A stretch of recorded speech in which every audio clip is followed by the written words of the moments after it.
सम्पूर्ण नमस्कार। म आज कस्तो कस्तो कसुर अपराध गरे कसुरदार अपराधी जीवित रहेसम्मै थुनामा बस्नुपर्छ भन्ने विषयमा जानकारी दिन गइरहेको छु। यो हाम्रो मुलुकी फौजदारी संहिताले चाहिँ जन्म कैदलाई दुई तरिकाले गणना गर्छ। एउटा 25 वर्षसम्म र अर्को जीवित रहेसम्म।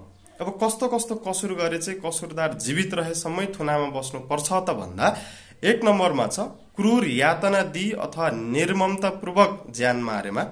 दोस्रो नम्बरमा छ अपहरण गरी अथवा शरीर बन्धक लिई ज्यान मारेमा। तेस्रो नम्बरमा छ यो वायुयान अपहरण गरी अथवा विस्फोट गरी ज्यान मारेमा। र चौथो नम्बरमा छ यो सार्वजनिक रूपमा प्रयोग हुने खाद्य पदार्थ अथवा पेय पदार्थमा चाहिँ विष हाली ज्यान मारेमा।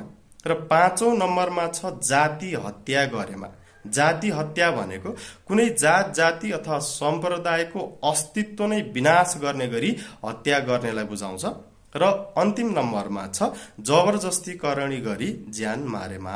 अब यी कसुरहरू गरेमा चाहिँ कसुरदार जीवित रहेसम्मै थुनामा बस्नु पर्छ भन्ने कानुनी प्रावधान छ। हस्त, धन्यवाद।